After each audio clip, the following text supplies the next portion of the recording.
নমস্কার সবাইকে আমার এই ছোট্ট ব্লগে। আজকে বেরিয়ে পড়েছিলাম দক্ষিণেশ্বর। নাইট ডিউটি করার পরে খুব টায়ার্ড হয়ে চলে গেলাম দক্ষিণেশ্বরে মায়ের কাছে একটু পুজো দিতে। ওয়েদারটাও আজকে ভালো ছিল, মায়ের জন্য একটু ডালা নিলাম, তারপরে চলে গেলাম মন্দিরের ভেতরে গেলাম। ওখানে তো আরও অনেক কিছু নিয়ম, জুতো রাখো, ব্যাগ জমা করো, সেগুলো করলাম। করে মায়ের মন্দিরটা একটু বাইরে থেকে দর্শন করলাম, তারপরে ধীরে ধীরে ভেতরের দিকে রওনা হলাম। আজকে ওয়েদারটাও খুব সুন্দর ছিল, আর অনেক দিন পরে গেলাম দক্ষিণেশ্বরে। এত ভালো লাগছিল, মানে খুব সুন্দর। তোমরা যারা গেছো তোমরা হয়তো বুঝবে চারিদিকের এটা পরিবেশটা এত সুন্দর। দক্ষিণেশ্বরের খুবই সুন্দর, আমার গেলে আসতে ইচ্ছা হয় না। গেলাম একা একা, চলে গেলাম মায়ের দর্শন করতে। মায়ের দর্শন করতে তো আর লোক লাগে না। এখানে দেখলাম একটা সারদা মায়ের কি সুন্দর ছোট্ট একটা মূর্তি করেছে। তারপরে মন্দিরের পিছনটার দিকে চলে এলাম। এখানে দেখলাম ঘাটে যাওয়ার রাস্তা, তো এখান দিয়ে ধীরে ধীরে ঘাটের দিকে রওনা হলাম।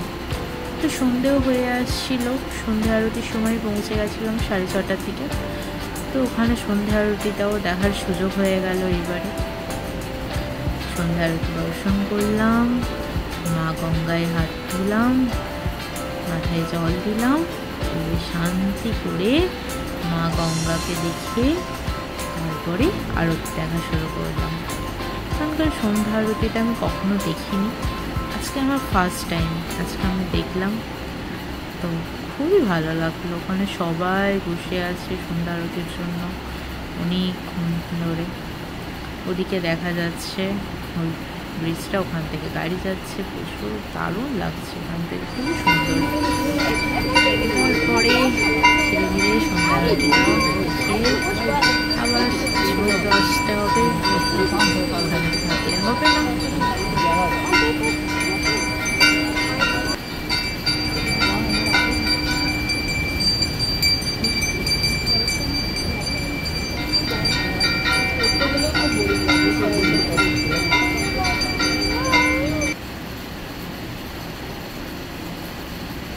দিন আবার চলে এলাম মন্দিরের চারিপাশটা একটু ঘুরে দেখছিলাম কোথায় কি আছে।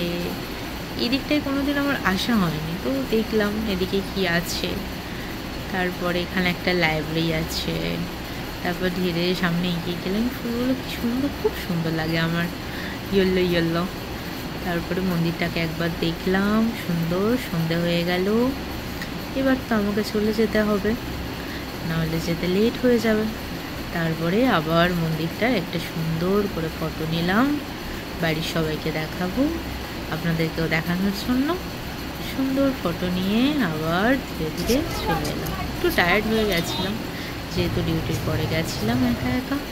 তারপরে একটু মনে হলো কিছু একটা খেতে হবে, তো এটা ট্রাই করলাম। এটা মিল্ক শেক ফালুদা ছিল, সুন্দর ছিল। তারপরে ধীরে ধীরে বাড়ি চলে এলাম। টাটা।